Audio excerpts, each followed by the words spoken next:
Hello student, आज हमारी हिंदी साहित्य की क्लास नंबर 61 है। ये क्लास एचटेट टीजीटी और पीजीटी जो भी हिंदी से तैयारी कर रहे हैं दोनों के लिए महत्वपूर्ण होगी। हमारा जो आधुनिक काल है वो चला हुआ है। आधुनिक काल में हम कर रहे हैं जो नाटक और एकांकी हैं उसके पीवाईक्यू को। तो फिर चलिए आज की क्लास को शुरू करते हैं। अरुण यह मधुमेह देश हमारा, यह गीत प्रसाद के चंद्रगुप्त नाटक से लिया गया है। देखिए, चंद्रगुप्त नाटक है किसका? प्रसाद का। वहाँ से ये पंक्ति ली गई है। कोणार्क जगदीश चंद्र माथुर का नाटक है। अंधा युग में कुल 5 अंक हैं। प्रकाश और परछाई किसका है? किसकी एकांकी है? विष्णु प्रभाकर की। चंद्रगुप्त नाटक की रचना 1931 में हुई थी। कब हुई थी? 1931 में। संयोगिता स्वयंवर नाटक के रचयिता लाला श्रीनिवास दास है और अंग्रेजी नाटक मर्चेंट ऑफ वेनिस का अनुवाद भारतेंदु ने दुर्लभ बंधु नाम से किया। भारतेंदु ने जानकी मंगल नाटक में अभिनय किया। स्त्री उपहार में देने की वस्तु नहीं, पुरुष उसे अपनी पशु संपत्ति समझकर अत्याचार न करे। ध्रुव स्वामिनी से लिया गया ये क्या है? कथन है। आगे है, शैलेंद्री नाटक के रचनाकार मैथिली शरणगुप्त है। कलाकृति रूपक के रचयिता प्रताप नारायण मिश्र हैं। लहरों का राजहंस गौतम बुद्ध के आख्यान पर आधारित नाटक है। अग्निलीक काव्य नाटक भारत भूषण अग्रवाल का है। 8वां सर्ग नाटक है किसका? सुरेंद्र वर्मा का। जयशंकर प्रसाद ने सर्वाधिक ऐतिहासिक नाटक लिखे हैं। आषाढ़ का एक दिन मोहन राकेश का नाटक है। स्वर्ग की झलक और अंधी गली उपेंद्र नाथ अश्क की रचना है। जैसे को तैसा नाटक के रचनाकार कौन है? गोपाल राम गहमरी हैं। तीसरा हाथी सेतु बंद बिनवाती के द्वीप, ये किसकी रचनाएं हैं? प्रसादोत्तर नाटक हैं ये।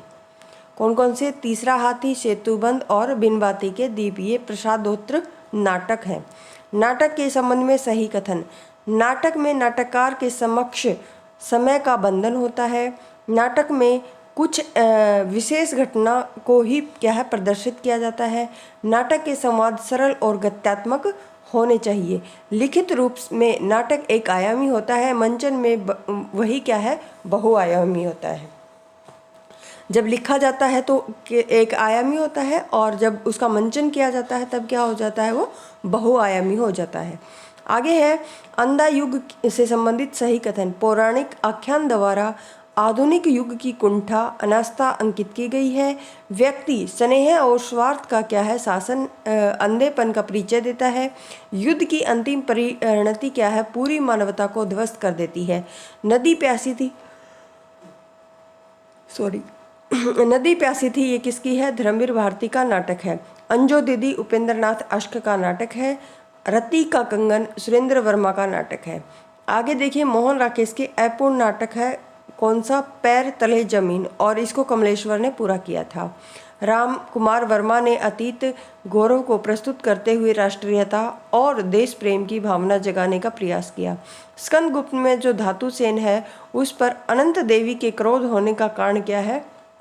धातुसेन द्वारा राज परिवार में षड्यंत्र का संकेत। आधे अधूरे में सावित्री के व्यक्तित्व की सार्थक समीक्षा जुनेजा करता है। और जयशंकर प्रसाद के अनुसार स्कंदगुप्त में कल्पित पात्र आएगा। यहाँ पर पात्र प्रपंच बुद्धि है। आधे अधूरे नाटक के बारे में सही कथन। पारिवारिक विघटन की क्या है? गाथा है। मध्यम वर्गीय जीवन की समकालीनता से युक्त है। स्त्री पुरुष के बीच क्या है? लगाव और तनाव का दस्तावेज है। मानवीय संतोष के अधूरेपन का रेखांकन है। अंधा युग में प्रतिहिंसा का क्या है?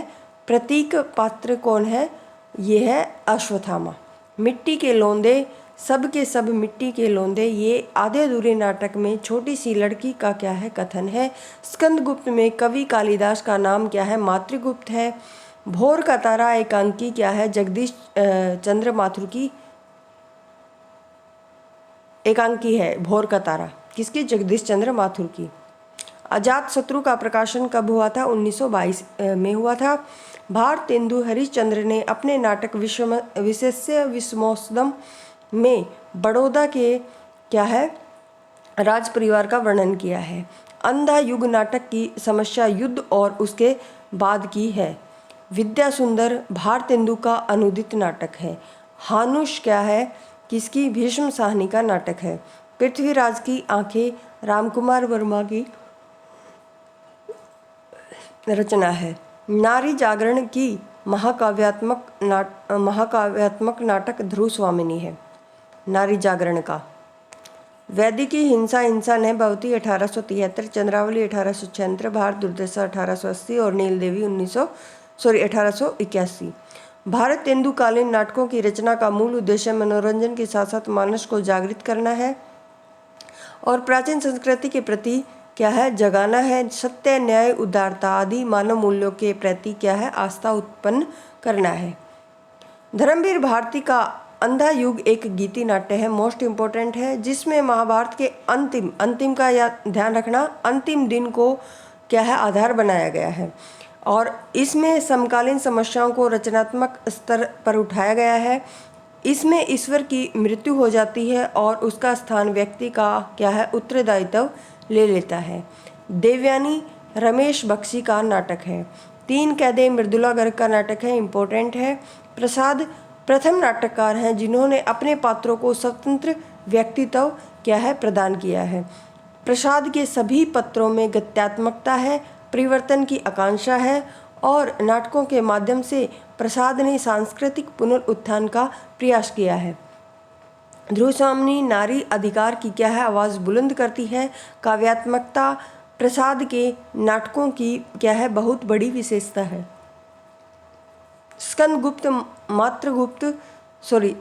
स्कंदगुप्त है वो मातृभूमि के उद्धार के लिए अकेला युद्ध करने को क्या है, तैयार है। हिमाद्री तुंग श्रृंग में प्रबुद्ध शुद्ध भारती स्वयं प्रभा सम उज्ज्वला स्वतंत्रता पुकारती है, ये चंद्रगुप्त से ली गई पंक्ति है। आधे अधूरे नाटक में के मूल कथानक में पारिवारिक विघटन, दाम्पत्य संबंधों में कटुता और रिक्तता है। आधे अधूरे नाटक में पुरुष क्या है, पुरुष एक महेंद्रनाथ है। ये ऑप्शन के अकॉर्डिंग देना है होता है में, तो आधे अधूरे नाटक में दिया होगा ऑप्शन में, तो क्या है, एक महेंद्रनाथ। कामना, करुणालय, अजातशत्रु जयशंकर प्रसाद के नाटक है, तीनों ही कामना, करुणालय और अजातशत्रु। आगे है जयशंकर प्रसाद के नाटक स्कंदगुप्त को रामचंद्र शुक्ल ने सर्वश्रेष्ठ क्या है, नाटक कहा। कौन से को? स्कंदगुप्त को। किसका है? प्रसाद का। और शुक्ल जी ने इसको सर्वश्रेष्ठ नाटक कहा, मोस्ट इम्पोर्टेंट हो जाता है। रोने से भीख मांगने से कुछ अधिकार मिलता है, जिसके हाथों में बोल नहीं उसका अधिकार ही कैसा। स्कंदगुप्त नाटक से ली गई पंक्ति है और किसके द्वारा बोली गई है? भट्टार के द्वारा। राजनीति साहित्य नहीं है, उसमें एक एक का महत्व है। कभी एक अक्षर के लिए भी चूक जाए तो बहुत अनिष्ट हो जाता है। राजनीतिक जीवन की धुरी में बने रहने के लिए व्यक्ति को बहुत जागरूक रहना पड़ता है। प्रियंगु मंजरी आषाढ़ का एक दिन से ली गई पंक्ति है। तो आज की क्लास में हम इतने ही करेंगे। अगर आपको क्लास पसंद आती है तो चैनल को शेयर और सब्सक्राइब जरूर करें। धन्यवाद।